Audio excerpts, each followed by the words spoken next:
ओम हरि ओम।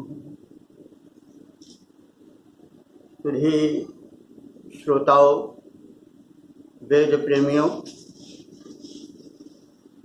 संप्रति ऋग्वेद के प्रथम मंडल के 10वें सूक्त का शुभारंभ होने जा रहा है।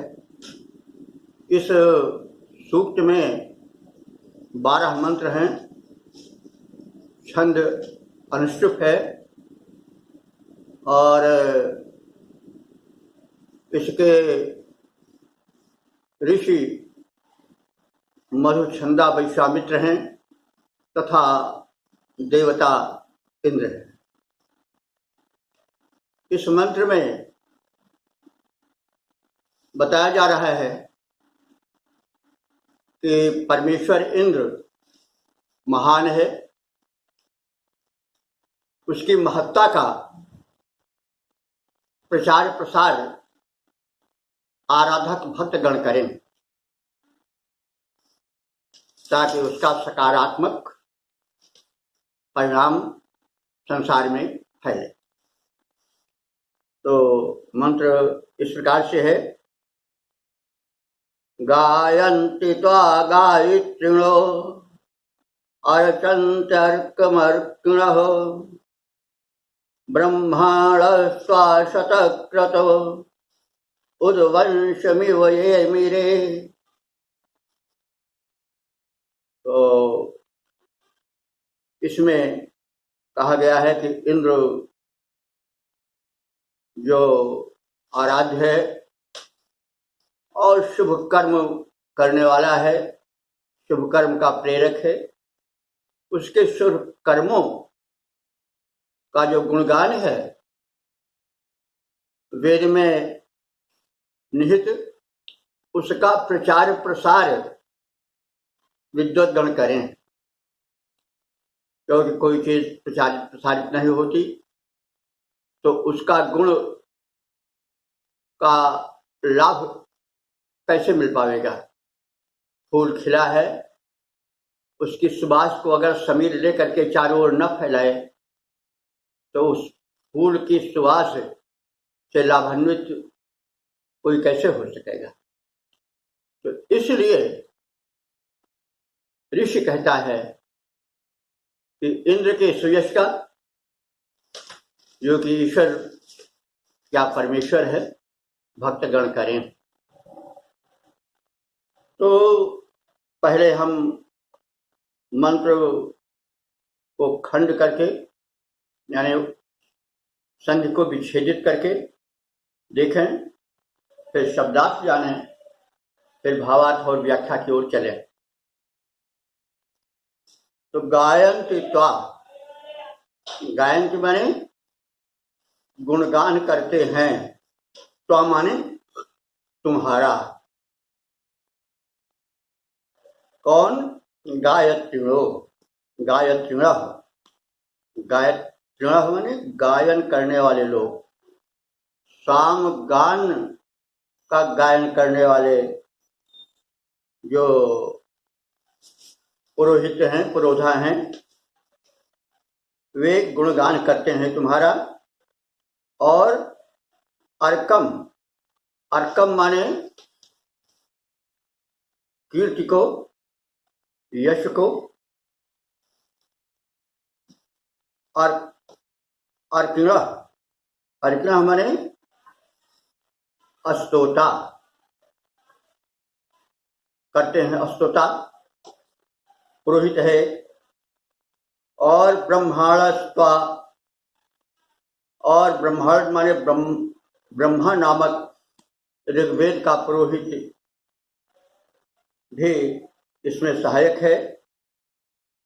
और त्वा माने तुम्हारा, शतकृत, शतकृता हो, शतकृत कहते हैं 100 यज्ञ करने वाले को। इंद्र का विशेषण है उद्वंशमिव, उद्वंशम इव, उद्वंश माने उत माने ऊंचे, वंश माने बांस अथवा वंश माने खानदान भी होता है, कुल भी होता है। इव माने तरह, ये मेरा माने उन्नत करते हैं, ऊंचा उठाते हैं। तो अब हम इसका भावार्थ जाने। पहले हम संबोधन को पकड़ें।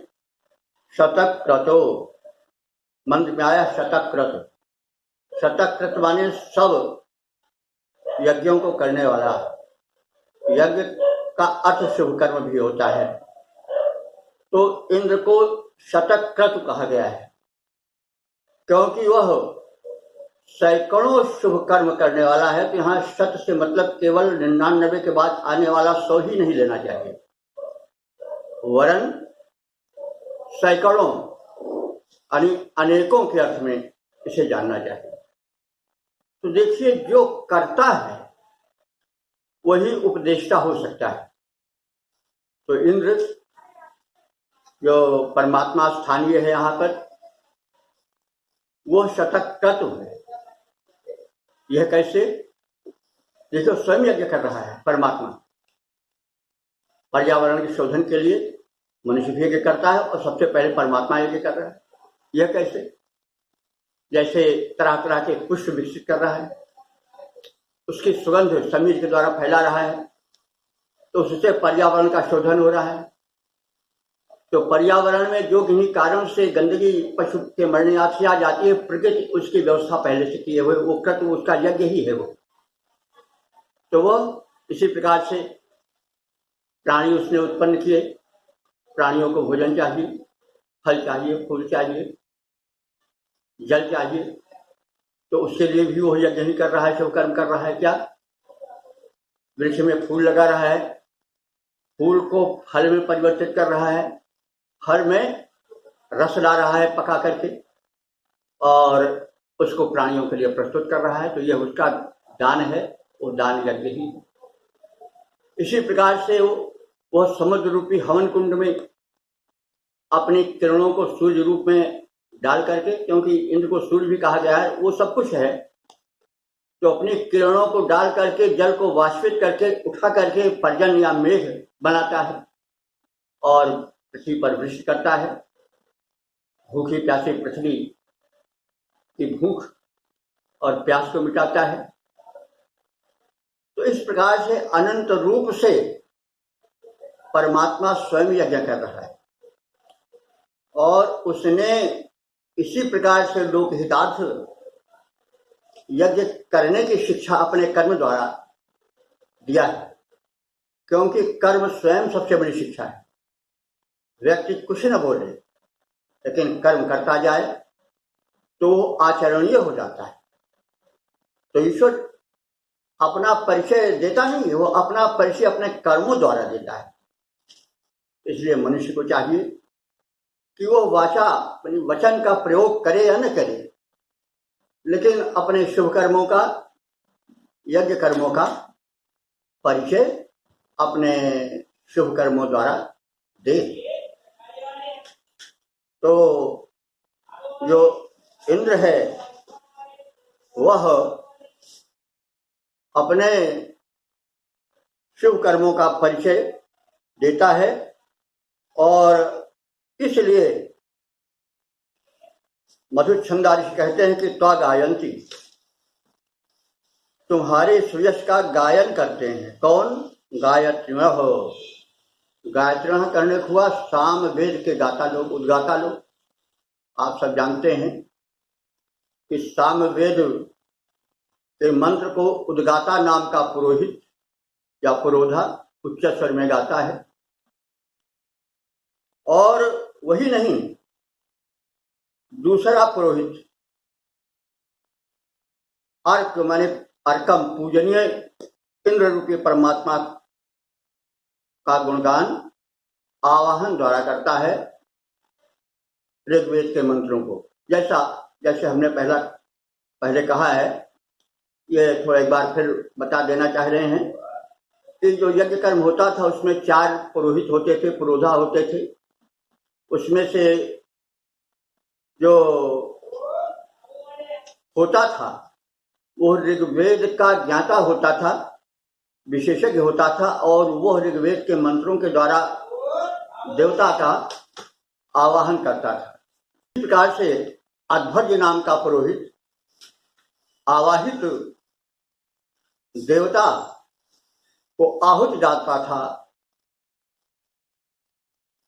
स्वाहा इंद्राय स्वाहा इदम इंद्राय नमः ऐसा कह करके समर्पित भावना से जो अध्वर्य नाम का पुरोधा था वो यजुर्वेद के मंत्रों का प्रयोग करता था।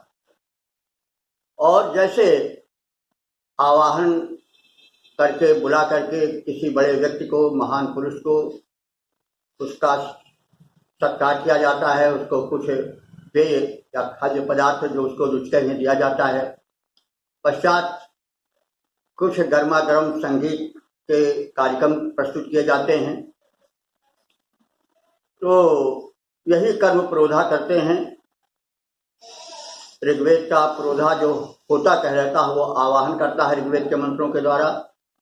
यजुर्वेद के मंत्रों के द्वारा जो पुरोहित है वह अध्वर्य कहा जाता है और आहुति डालता है। और सामवेद का ज्ञाता पुरोधा उद्गाता कहा जाता है, वह संगीत के स्वरों में मधुर गायन प्रस्तुत करता है। और ब्रह्मा नाम का पुरोधा जो है, पुरोहित जो है, वो संपूर्ण याज्ञिक प्रक्रिया का देखभाल करने के कार्य में निरत रहता है। तो ऋषि कह रहा है कि जितने चारों वेदों के मर्मज्ञ 4 पुरोधा हैं, पुरोहित हैं, वो हे इंद्र अपने अपने निर्धारित मंत्रों द्वारा तुम्हारा स्वागत करते हैं। और जैसे जो सामवेद का उद्गाता है वह मधुर संगीत प्रस्तुत करता है, जो ऋग्वेद का है पुरोहित वह आवाहन करता है ऋग्वेद के मंत्रों के द्वारा। जो अध्वर्य है वह आहुति डालता है, उसके लिए भोज सामग्री प्रस्तुत करता है। और ब्रह्माण जो ब्रह्मा नाम का पुरोहित होता है वो संपूर्ण प्रक्रिया की देखरेख करता है कि कहीं कोई त्रुटि तो न रह जाए। और ये सब चारों पुरोधा मिलकर के हे शतक्रतु, जो स्वयं शुभ कर्म सैकड़ों की संख्या में करने वाले हो, वो तुम्हारे यश का संवर्धन करते हैं, तुम्हारे यश की पताका को ऊंचा उठाते हैं। कैसे? वंशमेव, बांस की तरह। जैसे बांस को ऊंचा करके उस पर पताका जब फहराई जाती है, पताका दूर से ही दिखाई देती है, तो उस पताका को उठाने वाला कौन हुआ? वंश। तो ऋषि कह रहा है कि हे भगवान, तुम्हारे यश पताका को जो है वो ये चारों पुरोहित ऊंचा उठा करके बांस की भूमिका अदा करते हैं, ऊंचे उठाने की भूमिका अदा करते हैं और तुम्हारे यश का विस्तार करते हैं। तो यह संदेश है कि भक्त को चाहिए कि उस परम दयालु, संसार को चलाने के लिए शुभ श्रेष्ठ कर्म करने वाले का स्मरण करें और उसके यश को दंड बन करके बांस की तरह ऊंचा उसे लगा करके कराएं। यह कर्तव्य जो है वो आराधकों का है। भगवत महिमा का प्रसार प्रचार करें ताकि लोक कल्याण हो। रामचरितमानस में इसी भावना को लेकर के तुलसीदास जी ने कहा है कि लक्ष्मण का यश राम के यश को बढ़ाने के लिए दंड के समान यानी बांस के समान है। जैसे दंड पताका को ऊंचा उठा करके लहराता है, दूर से ही दिखाता है, सभी उसको देख पाते हैं।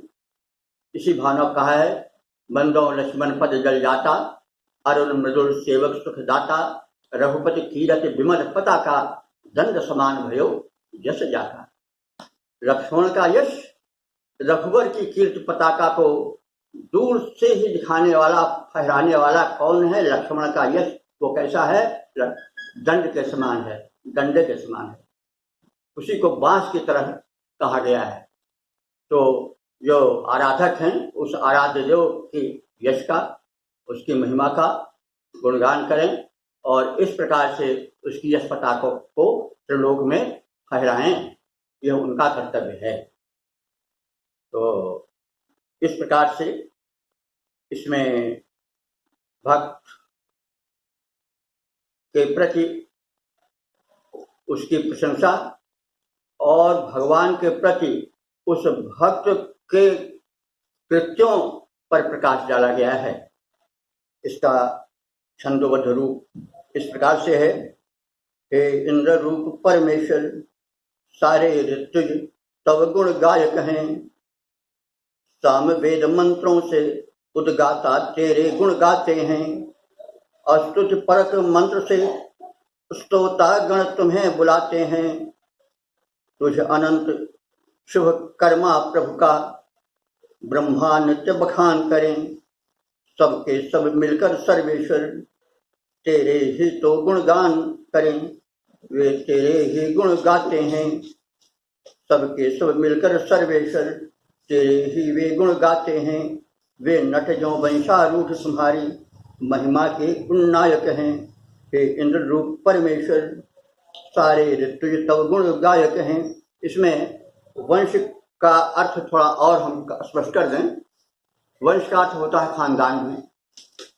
तो जैसे सुपुत्र खानदान को के यश को ऊंचा करता है, वैसे हे प्रभु तेरे पुत्र आराधक भी तुम्हारा यश ऊंचा करते हैं। अथवा सायण ने लिखा है कि वंश को नट से जोड़ा है, अध्याहार करना पड़ता है, मंत्र में है नहीं, लेकिन ये अर्थ के लिए अध्याहार माने अलग से लाके सामग्री लानी पड़ती है। तो सायण ने कहा है कि जैसे नट बांस को ऊंचा करता है ताकि उसकी कलाओं को दर्शक लोग देख सकें, वो तरह तरह के कर्तव्य दिखाता है कैसे बांस के सहारे, तो बांस को ऊंचा उठाता है और उसकी कला का लोग दर्शन करते हैं। वैसे साधकों को चाहिए, गुण गायकों को चाहिए, क्रोधाओं को चाहिए, भक्तों को चाहिए कि वे भगवान के अनंत गुणों का प्रचार प्रसार करें ताकि लोग कल्याण हो। इसी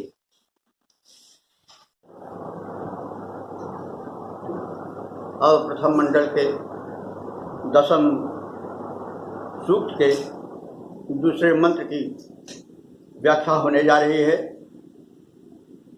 मंत्र में ऋषि ने संदेश दिया है कि कर्म करो और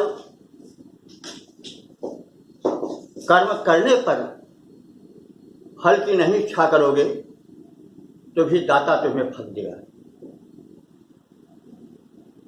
और तुम्हारी साधना में कठिनाइयां भी आ सकती हैं कर्म में, क्योंकि शुभ कर्म में कष्ट आते ही हैं, संकट बाधाएं आती ही हैं, लेकिन तुम उससे घबराओ नहीं और निरंतर कर्म करते जाओ। जो दाता है वो कर्म फल देगा, इस पर विश्वास। वही गीता का याद आता है, कर्मण्येवाधिकारस्ते मा फलेषु कदाचन। तो दाता देने में कमी नहीं रखता है। तो अब इसी भावना को समेटे हुए यह दूसरा मंत्र प्रस्तुत होने जा रहा है। मंत्र के अक्षर इस प्रकार से हैं, यत् सानोः सानुमारुह भूरस्पष्ट कर्त्वं तदिन्द्रो अर्थं चेतति यूथेन ऋष्णिरेजति। ओम। तो यत् सानु आरुहत भूरि स्पष्ट कर्त्वं तत् इंद्रः अर्थम चेतति यूथेन वृष्णिः एजति। इस प्रकार से इसका खंड हो गया। अब शब्दार्थ जाने। यत माने जो मनुष्य, यत माने जो होता है मनुष्य, जोड़ना पड़ रहा है आगे। यत सानो, सान शब्द है, सान कहते हैं पर्वत की चोटी को, और सानो पर्वत की चोटी के षष्ठी वचन हो गया है। तो सानो सानुम, जो सान भी वही है, द्वितीय है सान का सानुम। तो जो पर्वत शिखर के एक चोटी से दूसरी चोटी पर आरोहत माने चढ़ता जाता है। भूर स्पष्ट, तो भूर स्पष्ट, भूर अस्पष्ट यह खंड होगा कर्त्वम। तो उसे भली भांति स्पष्ट होता है कर्म का मार्ग, कर्तृत्व, कर्तव्य पथ, कर्तव्य मार्ग। तद इंद्र, तो ऐसा होने पर तद इंद्र, वह इंद्र भी, वह परमात्मा भी अर्थम चेतन, आराधक के, कर्म क्षेत्र में डटे रहने वाले के अर्थ को, प्रयोजन को, इच्छा को चेतन माने जान लेता है। और यूथेन वृष्णि एजति, वह अपने यूथ के द्वारा, यूथ माने होता है सहायक, तो इंद्र के निकट सहायक मरुदगण है, मरुद पवन देव है, तो उनके साथ वह वृष्णि ही माने वर्षा करता है, एजत माने उस वर्षा को प्राप्त कराता है। तो यह तो सामान्य शब्दार्थ हुआ। अब इसका भावार्थ, थोड़ी व्याख्या जाने। देखिए, बात ज्यादातर प्रतीकों में कही जाती है और प्रतीकों को अच्छी तरह से प्रकट करना व्यास का या वक्ता का कर्तव्य होता है। प्रतीकों के अच्छी तरह से ना स्पष्ट कर पाने के कारण बने अर्थ, बड़े अनर्थ हुए हैं। हम कभी कभी बताते हैं, कभी फिर बाद में व्यापक रूप भी बतावेंगे। तो इसलिए यहाँ पर जो सानु शब्द है वह सीधे पर्वत की चोटी का ही अर्थ नहीं लेना चाहिए। सानु का अर्थ हुआ कि ऊर्ध्वारोहण, कर्तव्य मार्ग पर जब हम उच्च कर्तव्य की ओर बढ़ते हैं तो हमें ऊंची चढ़ाई करनी पड़ती है, यानी श्रम करना पड़ता है। और फिर एक क्षेत्र से दूसरे क्षेत्र में हमें आरोहण करना पड़ता है, श्रम करना पड़ता है, जैसे एक चोटी से दूसरी चोटी पर चढ़ने वाले को करना पड़ता है। तो जब हम अपने कर्तव्य पथ में सानु की भांति, पर्वत की चोटी की भांति कठिन पथ पर आरूढ़ होते हैं और एक के बाद दूसरा कदम उठाते हैं, दूसरी चोटी पर जाते हैं, तो क्या होता है कि भूरि स्पष्ट, तो हमें भली भांति स्पष्ट हो जाता है, प्रतीत हो जाता है, ज्ञात हो जाता है कि कर्तव्य पथ क्या है, कर्तव्य पथ में कैसे चलना चाहिए। क्योंकि चहे तो चाखे प्रेम रस, गिरे तो चखना चूर। अगर आप चढ़ गए तब तो आप मधुर फल का आनंद लोगे, धन्य हो जाएगा जीवन, लेकिन गिरे तो चकनाचूर। तो भाई जो कर्तव्य पथ पर चलने वाले हैं वे गिर पड़ेंगे इसलिए तो भय नहीं खाते हैं, लेकिन हाँ सावधान रहने की आवश्यकता है।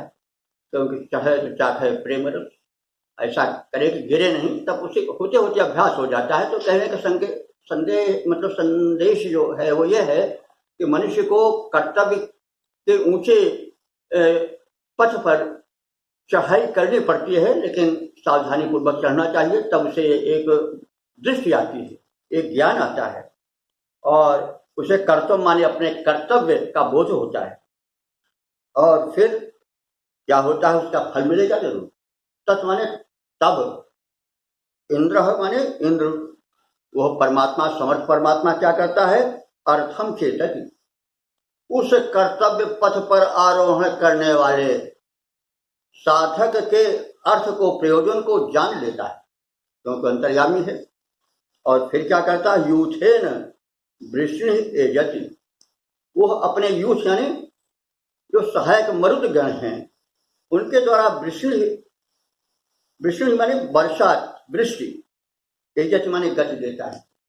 वह फलों की वृष्टि करता है, ऐसे नहीं कि फल दे, बल्कि फलों की वृष्टि करता है, व्यापक रूप से परिणाम देता है। तो बात ये कही गई कि हे साधकों, आप वेद का संदेश सुनो। वेद का संदेश यह है कि आप जो है कर्तव्य पथ पर भले ही वो कठिन है, चोटी की तरह उसकी चढ़ाई है, लेकिन उस पर चढ़ते जाओ और एक के बाद दूसरे पर चढ़ते जाओ, भिन्न भिन्न विघ्नों को, कठिनाइयों को पार करते जाओ, और फिर इस तरह से तुम्हें अनुभव होगा और अपना कर्तव्य बोध होगा। और फिर ऐसे नहीं कि तुम्हारा चढ़ना बेकार हो जाएगा, कि वो इंद्र रूपी ऐश्वर्यवान परमात्मा है, वो तुम्हें तुम्हारा मनोवांछित देगा, और थोड़ा नहीं बहुत बड़ी मात्रा में देगा। और इसलिए अपने कर्तव्य पथ पर डटे रहो। हे प्रभु आनंददाता, ज्ञान हमको दीजिए और फिर कर्तव्य पथ पर चल सकें, यो शरण हमको लीजिए। तो इस प्रकार से संदेश दिया गया है। और फिर इसमें कुछ विद्वान गण हमने देखा भाष्यों में, उन्होंने इसको प्राणायाम से भी जोड़ा है, योग से। तो जैसे प्राण वै इंद्र, यह भी कहा गया है, तो इंद्र जो है वो प्राण भी है।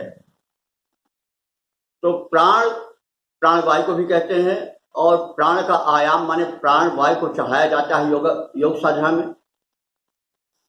तो शिखर होते हैं, शिखर से हम षट चक्र को ले सकते हैं, जैसे मूलाधार है, स्वाधिष्ठान है, मणिपूरक है, और इसके बाद फिर आज्ञा चक्र आदि हैं। फिर उसके बाद अंतिम जो है वह होता है सहस्रार चक्र। उस सहस्रार चक्र को शून्य शिखर भी कहा जाता है। योग की भाषा में शून्य शिखर, शिखर माने चोटी होता है, तो शून्य शिखर होता है। जब वहाँ कुंडली भी चढ़ जाती है, प्राणवायु चढ़ जाती है, तो योग सिद्ध हो जाता है, और योगी है वो जो है वो त्रिकालदर्शी हो जाता है, परम शक्ति संपन्न हो जाता है। तो शून्य शिखर का कई स्थानों पर वर्णन कबीर ने भी किया है, और कहा कि रिमझिम रिमझिम बरसत पानी वही आनंद श्रवित हो रहा है। वो भिन्न भाषाओं कृतियों में वर्णन किया है। तो अब यूथेन माने पवन, प्राण के यूथ माने प्राण कई प्रकार का होता है, प्राण अपान व्यान समानुदान। तो जब वो प्राण अपान आदि जो प्राणवायु है ऊर्ध्वगामी होती हैं, चक्रों का आरोहण करती जाती हैं, चक्र पर चढ़ती जाती हैं एक के बाद एक, तो शून्य शिखर पर पहुंचती हैं। तो वहां से फिर अमृत से झरता है, और वृष्टि के गति, यानी वो वृष्टि होती है। कैसी वृष्टि होती है? आनंद की वृष्टि होती है। और उस आनंद की वृष्टि के लिए जो है वो प्राणवायु का ऊर्ध्वगामी होना, शून्य शिखर पर चढ़ना आवश्यक है। इसकी ओर संकेत मिलता है। कुछ भाष्यकारों ने इस प्रकार का भी अर्थ किया है। तो अब हम इस पद्य रूप में इसका दर्शन कर लें। हे इंद्र रूप परमेश्वर, सारे ऋतु तो गुण गायक हैं। तो जैसे उन्नत शिखरारोही, पर्वत प्रदेश का समन्ता सर्वोच्च ज्ञान पा जाता है। जैसे वैसे कूटस्थ ईश भी निज कर्तव्यशील आराधक की इच्छा का परिचय पाता है। फिर जैसे मरुद गणोत्प्रेरित घन मालाएं वर्षण करती, वैसे ही वह समर्थ दाता वांछित वैभव बरसाता है।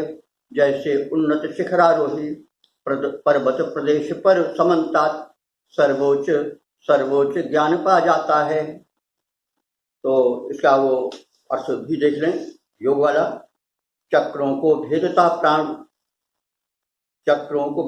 प्राणवायु, चक्र वही शिखर है सब, 6 चक्र जो है कितने, चक्रों को भेदता प्राणवायु जब शून्य शिखर पर चढ़ जाता, होती है अमृत वर्षा, साधक कैवल्य जन्य सुख है पाता।